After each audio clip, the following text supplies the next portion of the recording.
Я хочу, во-первых, поблагодарить за приглашение на круглый стол. Во-вторых, я буду очень краткой, поскольку все уже, по-моему, устали. У меня одно единственное предложение.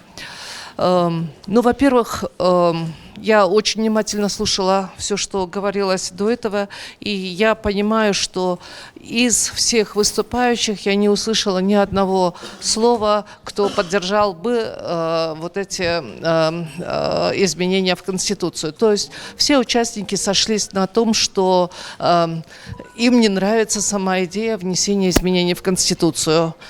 Это уже одна единая платформа, которая объединяет всех участников. Это первое.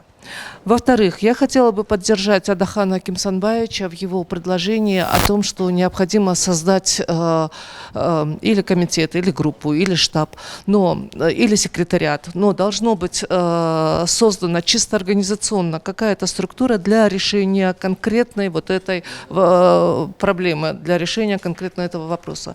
То есть это будет группа или секретариат, или штаб, или комитет спасения, как Адахан Кимсанбаевич сказал, которая координировала бы действия всех, кто хотел бы принести свою пользу для решения одних единых задач. Да? Единая задача, это, я так понимаю, для всех, это донести до народа понимание того, что изменения Конституции просто нелегитимны, не могут производиться и так далее, что это вообще не те изменения, которые нужно поддерживать.